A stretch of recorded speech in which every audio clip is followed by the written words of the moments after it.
Olá, meus amigos, sejam bem-vindos. A palavra de hoje é consolo no sofrimento. Itaí respondeu a Davi: Juro pelo nome do Senhor e por tua vida, que onde quer que o rei, meu senhor, esteja, ali estará o seu servo, para viver ou para morrer. Segundo Salmos, capítulo 15, versículo 21. Davi vivia uma situação calamitosa, a insurreição de seu próprio filho. Muitos de seus conterrâneos e servos apoiaram Absalão. Porém, na hora da fuga, Davi recebeu demonstrações de fidelidade. Alguns de seus conselheiros, assim como um estrangeiro, acompanharam, mesmo sabendo que suas vidas corriam perigo. 2 sacerdotes e seus filhos, além de Hussai, ficaram em Jerusalém como informantes. Tais atitudes foram um consolo para Davi. De fato, todos contribuíram para que ele retomasse o trono, mesmo que para isso seu filho tenha sido morto. Há 40 anos, passei por uma experiência semelhante, em que fui consolado em um momento difícil. Era professor de educação religiosa, o que me deu alegria e ajuda financeira durante 6 anos. Porém, um coordenador da matéria chegou do exterior com muita fama e foi contratado pelo colégio. Um mês depois, ele solicitou minha dispensa. Quão difícil foi para o diretor comunicar-me isso? O que ele não sabia era que a igreja que eu pastoreava crescera e requeria mais de meu tempo.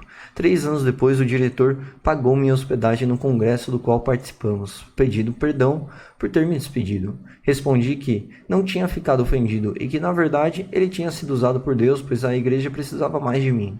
Ele chorou de alívio e de alegria. Por pouco, aquele episódio não causara um conflito que poderia até ter manchado a honra do colégio.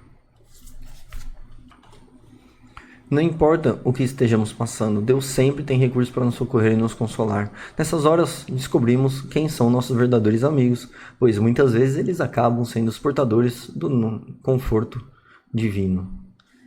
Que texto, né?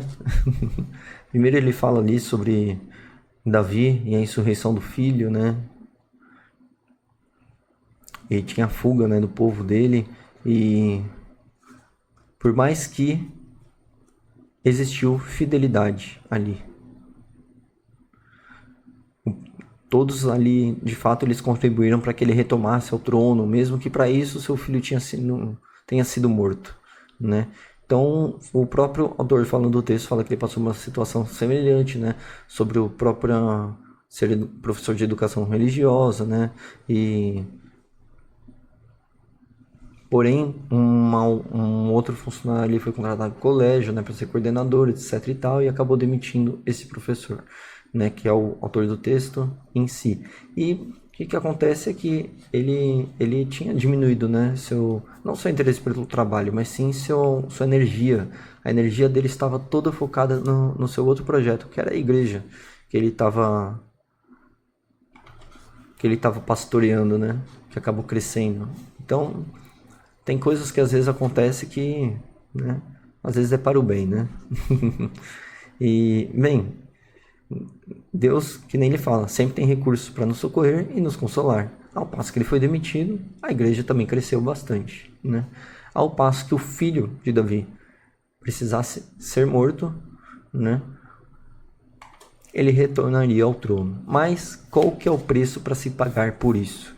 Será que a morte do filho do Davi realmente consolou Davi para ele ir ao trono? Será que a demissão do autor que ele contara pra gente, será que, olhando retrospectivamente, a gente pensa, nossa, Deus escreve certo por linhas tortas, né? Mas será que naquele momento ele estava muito feliz, muito triste, né? Então, assim, né, são coisas que não cabem a gente dizer até do porquê ele passa uma visão unilateral sobre os fatos, né? Ele não acaba citando outras coisas, não acaba falando se ele estava triste, se ele estava feliz, etc. Mas ele só falou 3 anos depois, o diretor pagou a minha hospedagem no congresso, etc e tal, e o quão difícil foi para o diretor comunicar-me isso e não o quão difícil foi para ele ouvir a notícia. Mas, enfim, em qualquer ocasião difícil, o primeiro passo para ter forças é confiar no amor e no poder de Deus. Então, se você está passando por uma situação difícil, ali o texto de hoje acaba ensinando que relaxe, fica com calma. Deus escreve certo por linhas tortas.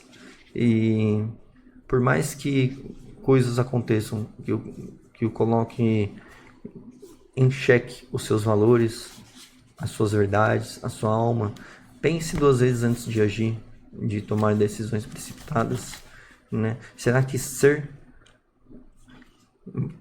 voltar ao trono novamente para Davi era mais importante do que o seu filho morto? Né? Será que dar aula na escola ali, que o autor acaba falando, era mais importante do que pastorear a igreja? Né? Tudo para ele deve ser importante, assim como para Davi. Mas tem coisas que não cabem a gente escolher, sim deixar nas mãos de Deus para que ele decida sobre. Né? Enfim, espero que vocês tenham gostado do texto de hoje. Um grande abraço, Deus abençoe. E não deixe de se inscrever no canal, deixe seu like. Até a próxima.